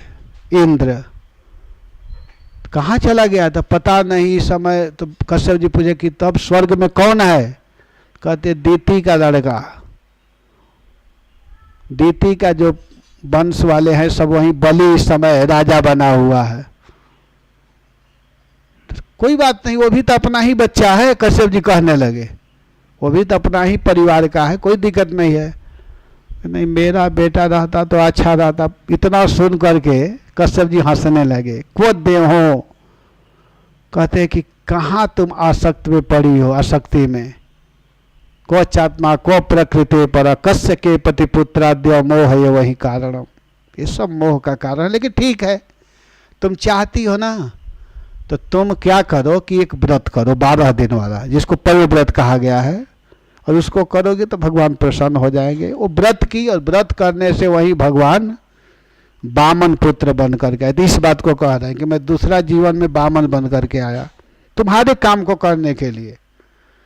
और इस बार तुम देवकी हो और ये वसुदेव हैं, और इस समय मैं तुम्हारे सामने खड़ा हूं। इस समय मेरा नाम होगा वासुदेव कृष्ण, समझे? तो वो लोग पूछे होंगे कि आप 3 बार क्यों आपको आना पड़ा, एक बार में ही काम हो गया होता। तो कि जानते हैं आप लोग पहले ना तपस्या किए थे, तो मैं आप लोग के सामने प्रकट हुआ, तो आप लोग कहे कि आपके जैसा लड़का चाहिए। तो मैं सोचने लगा, सोचने में हमको थोड़ा समय लग गया। मैं कह दिया था कि ठीक है आप लोग का इच्छा पूरा करूँगा, लेकिन मैं सोचने लगा कि कैसे मैं पूरा करूँ, तो थोड़ा देर हो गया। मैं वचन तो दे दिया था देने के लिए, लेकिन थोड़ा विलम्ब किया। तो अगर कोई किसी को वचन देता है देने के लिए और देर करता है तो 3 गुना देना पड़ता है, 3 गुना। तो इसीलिए मुझको 3 बार जन्म लेना पड़ा आप लोगों के यहाँ, समझे? तो बताइए भगवान का जन्म दिव्य है कि नहीं? हम लोग तो खुद नहीं समझते हैं। हम लोग जन्म लेते हैं तो हम करने लगते हैं, मैं कौन हूँ। हम लोग जन्म लेते हैं तो उस समय संस्कृत बोलते हैं जन्म के समय, क्योंकि हम लोग भगवान का अंश है ना, और भगवान वैदिक मंत्रों को जानने वाले हैं, तो उनके संतान हैं, तो हम लोगों को भी जानकारी है। लेकिन जब जन्म लेते हैं तो क्या बोलते हैं? संस्कृत शब्द का प्रयोग करते हैं, क्वाहम, मैं कौन हूँ, अहम क्वा, मैं कौन हूँ। लेकिन माता पिता क्या बताते हैं? तुम मेरा लड़का हो, तुम्हारा गांव यहाँ है। इतना गलत पढ़ाई शिक्षा देने लगते हैं, ऐसी शिक्षा देते हैं गलत कि सीखते सीखते वो ऐसा सीख लेता है कि भगवान को ही नहीं मानता है। लेकिन वास्तव में माता पिता को उसी समय बताना चाहिए कि तुम कृष्ण के हो, जीवेर स्वरूप है कृष्ण नित्य दास। ये बताना चाहिए कि तुम कृष्ण का हो, लेकिन नहीं बताते हैं। इसी बात को यहाँ कह रहे हैं कि भगवान का जो जन्म है वह प्राकृतिक नहीं है, अप्राकृतिक है। भगवान का जन्म अप्राकृत है। भगवान न नाम रूप, वास्तव में भगवान का कोई नाम नहीं है। इसका अर्थ है कि वास्तविक बात को न जानना। जैसे लकड़ी वास्तविक है, लेकिन जब लकड़ी को हम कुछ बनाते हैं, टेबल बना दिए, कुर्सी बना दिए, चौकी बना दिए, तो उसको क्या कहते हैं? टेबल कहते हैं, कुर्सी कहते हैं। जैसे हम मनुष्य हैं, लेकिन मरते ही हम क्या हो जाते हैं? भस्म। जब तक शरीर में है तो मनुष्य कहलाते हैं, लेकिन जब ही ये शरीर जब जलता है तो वह भस्म हो जाता है। वैसे ही यहाँ पर बताया जा रहा है कि भगवान का जो गुण कर्म है वह गुण कर्मा निरूपाणी ताने हम वेद न जाना। भगवान के गुण कर्म को जो जानने वाले हैं वो तो जान जाते हैं, लेकिन जिसको भगवान जानना चाहे वही जान पाता है, सभी लोग नहीं जान पाते हैं। तो इस बात को यहाँ बता रहे हैं। स्वमाया बहुत महत्वपूर्ण शब्द है। भगवान अपनी इच्छा से सब कार्य करते हैं। स्वमाया, अपनी इच्छा से। भगवान चाहते हैं वैसा ही होता है, अपनी इच्छा से सब कार्य करते हैं। तो कह रहे हैं कि विश्व की सृष्टि और संहार करने के लिए समय समय पर वे उन्हें अपनी माया को स्वीकार करते हैं। हे प्रभु, मैं आपके शरण में हूँ, आप आकर के हमारी रक्षा कीजिए। गुह सहित यहाँ पर कह रहे हैं कि गुण दोष, सकल दोष निवारक भगवान दोष स्वीकार करते हैं। जो सकल दोष को निवारण करने वाले हैं वह भगवान बड़े बड़े ब्रह्मा आदि को भी जो जन्म देने वाले हैं, ब्रह्मा आदि को भी जो सृजन करते हैं, फिर भी वह भगवान में किसी प्रकार का कोई दोष नहीं लगता है। भगवान इन दोषों से रहित हैं, इन गुणों से रहित है। भगवान को गुण बाधित नहीं कर सकता है। भगवान में किसी प्रकार की कोई मतलब जो अन्य लोगों में जो दोष पाया जाता है, जो तीनों गुण से बाधित होते हैं, उससे भगवान परे हैं। और भगवान का जो कर्म है वह भी आश्चर्यमय है। कर्म न हम लोग जैसा कर्म भगवान का नहीं है, आश्चर्यमय कर्म है। आपका कर्म भी आश्चर्यमय होता है। आपके आश्चर्यमय कर्म है, जन्म है, आश्चर्यमय आपकी शक्ति है। भगवान का कर्म है, भगवान की जो शक्ति है वैसा मनुष्य का नहीं हो सकता है। कर्म क्या है? तो छोटे अवस्था में ही बड़े बड़े राक्षसों को, बड़े बड़े असुरों को बड़े आसानी से वे वध कर दिए, लेकिन ऐसा साधारण व्यक्ति नहीं कर सकता है। भगवान का इतना बड़ा अद्भुत कर्म है कि समुद्र का जब मंथन हो रहा था तो उस समय कच्छप बन गए। इस कथा को आप लोग सुने हैं विस्तार से। और उनके ऊपर मंदराचल पर्वत रखा गया है और मंथन किया जा रहा है। और मंथन करने के बाद में भी उनको नींद आ रही है। अगर हम लोगों के शरीर पर 10 किलो पत्थर रख करके रगड़ा जाए तो चिल्लाने लगेंगे, ख़त्म हो जाएंगे। लेकिन उनके शरीर पर मंदराचल पर्वत को डाला गया, इसके बाद में भी उनको नींद आ रही है। पृष्ठे भ्राम्य दमंद मंदर गिरी ग्रावाग्र कंडुयनाथ निद्रालोक मठाकृतेर भगवत श्वासानिलापान्तु वह यत् संस्कार कलानवर्तनवशात् वेलानिवेनाम्भसाम् यातायातमतन्द्रितं जलनिधेर नाद्यापि विश्राम्यति। बताइए भगवान का कितना आश्चर्यमय कर्म है कि उनके पीठ पर मंदराचल पर्वत रखा गया और घर्षण किया जा रहा है जोर से। एक तरफ से देवता, दूसरे तरफ से असुर लगे हुए हैं। वासुकी नाग के मुख को असुर लोग पकड़े हुए हैं, पुच्छ को देवता लोग पकड़े हुए हैं, और उसमें से अमृत निकालना है। धीरे धीरे करेंगे तो निकलने वाला नहीं है। जोर से घर्षण कर रहे हैं और जब खींच रहे हैं तो भगवान को लग रहा है कि शरीर में जैसे खुजली मचता हो और कोई धीरे धीरे सहलाए तो अच्छा लगता है। भगवान बड़े आनंद से सो रहे हैं। और कितना अद्भुत कर्म है भगवान का कि सोए हैं तो श्वास जब ले रहे हैं तो समुद्र जो है ऊपर की ओर और फेंकने लगा। ज्वार भाटा जिसको बोलते हैं, ऐसे आने लगा। और ऐसा आया कि अब तक आ ही रहा है, शांत नहीं होता है। समुद्र के पास जाकर देखिए, वो हमेशा चलता रहता है। तो आश्चर्य कर्म है ना भगवान का। तो इसीलिए यहाँ कहा, सुनने में लगेगा कि भगवान का तो जन्म हुआ है, भगवान सब कुछ किए और करे। न जन्म न कर्म न नाम न रूप। जिनका नाम प्राकृत नहीं है, अप्राकृत है, उस भगवान की चर्चा यहाँ पर गजेंद्र जी कर रहे हैं। कहते ऐसे प्रभु हमारी रक्षा करे। भगवान का कर्म देखिए। हम लोग को थोड़ा गरम रोटी और चावल दाल दे दिया जाता है तो चाय को फूंक फूंक करके पीते हैं। दूध गरम दे दिया जाए, पी जाना चाहिए ना, लेकिन उसको ठंडा करते हैं। और भगवान दवानल पी लिए। आग को ही पी गए, एक बार नहीं 2 बार पिए। इसीलिए कभी कभी जल्दी होता है तो भक्त लोग कहते हैं भगवान को गरम भी दे दो, कोई बात नहीं, उनका आदत है दवानल पीने का। जब हम लोग छोटे थे, स्कूल जाना होता था, घर में नियम था, माता जी कहती थी बिना भोग लगे भोजन मिल प्रसाद मिलने वाला नहीं है। तो हम लोग छोटे छोटे जल्दी जल्दी ले करके गरम चावल सब्जी जो भी था ले जाते थे। तो कहते अरे थोड़ा ठंडा कर लो, गरम गरम क्यों ले जा रहे हैं? तो हम लोग कहते भगवान का आदत है आग पीने का।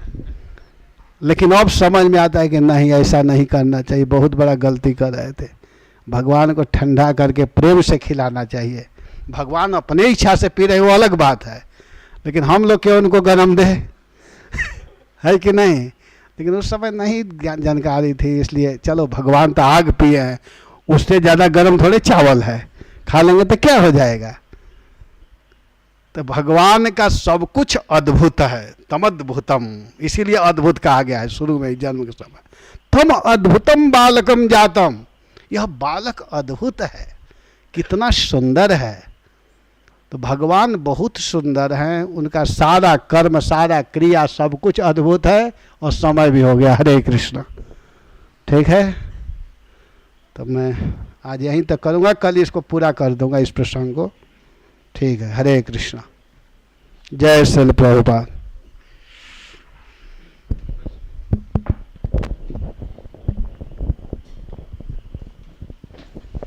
हरे कृष्णा।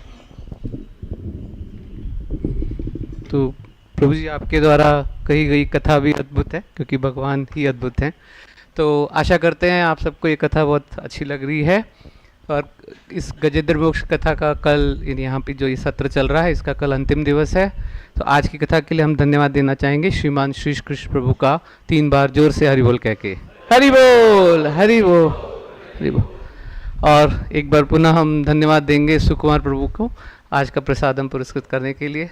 तो उनसे विनती करते हैं कि कृपया आगे आके छोटी सी भेंट स्वीकार करें। तो इनका हम धन्यवाद देंगे 3 बार हरि बोल कह के। हरि बोल, हरि बोल, हरि बोल। तो आप कल भी आइए, और कल सुबह का भागवतम कक्षा भी प्रभु जी देंगे, तो उसमें भी आप शामिल हो सकते हैं। अभी शयन कीर्तन होगा, और शयन कीर्तन के बाद सभी के लिए प्रसाद। धन्यवाद।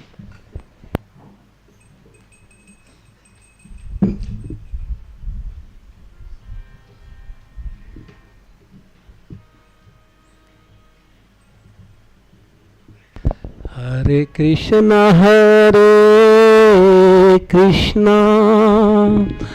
कृष्ण कृष्ण हरे हरे, हरे राम राम राम हरे हरे।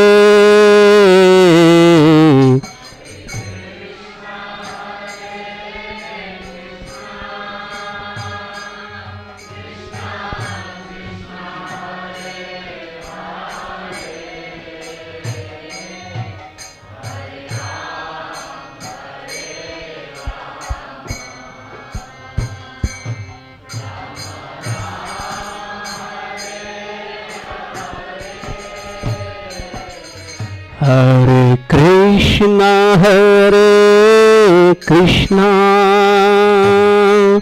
कृष्ण कृष्ण हरे हरे, हरे राम राम राम हरे हरे।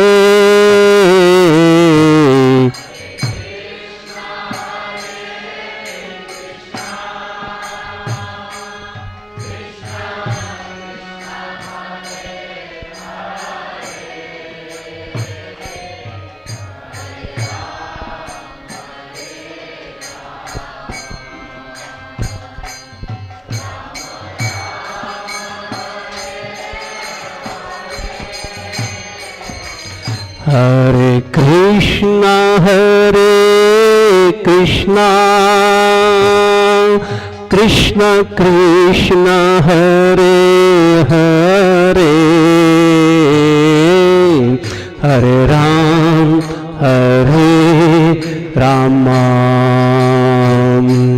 राम राम हरे हरे।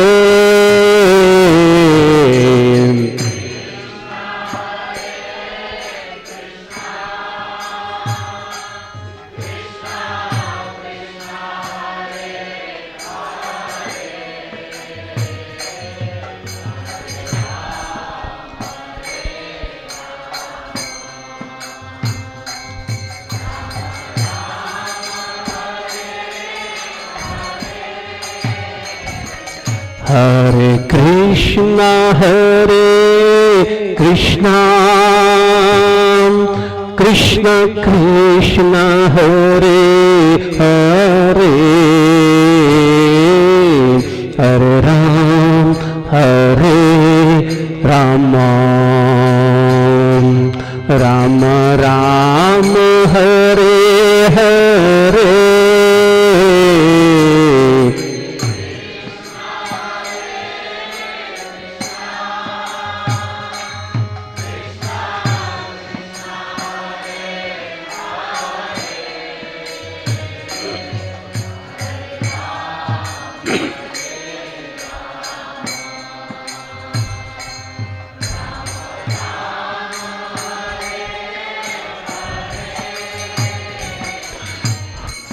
हरे कृष्णा कृष्णा कृष्णा हरे हरे हरे राम राम राम हरे हरे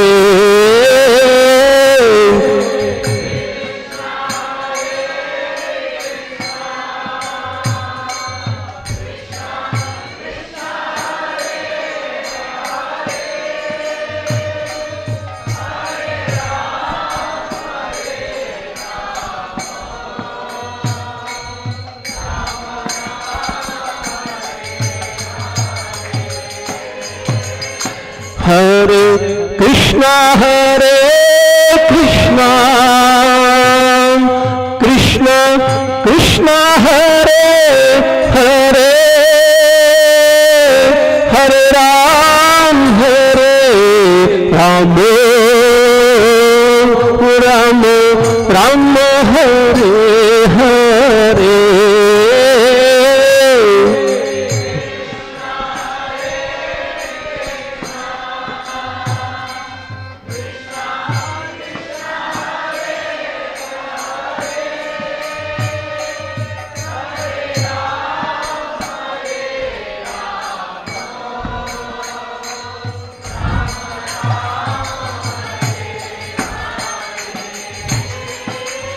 हरे कृष्णा कृष्ण कृष्ण हरे हरे हरे राम राम राम हरे हरे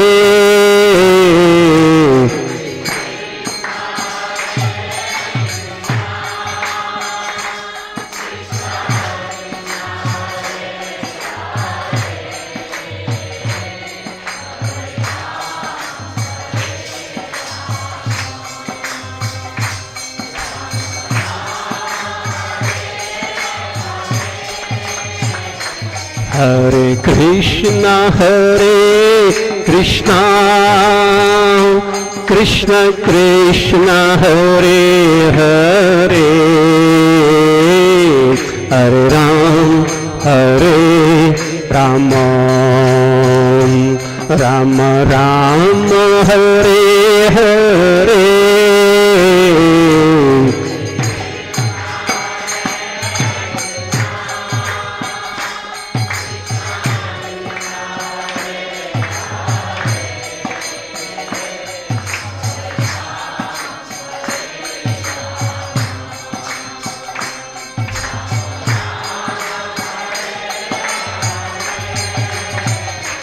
हरे कृष्णा कृष्ण कृष्ण हरे हरे हरे राम राम राम हरे हरे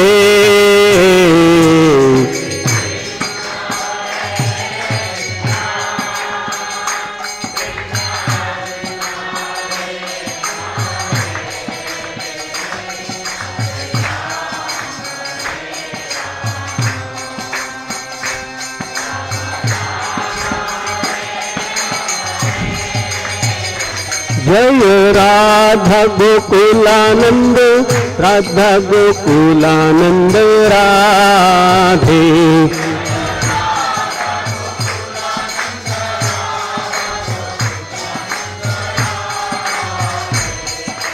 जय जगन्नाथ जय बलदेव जय सुभद्रा जय जय सुदर्शन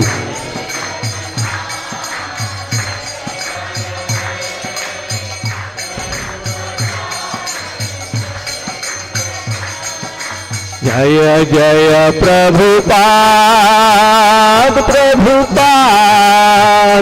प्रभुपाद जय जय प्रभुपाद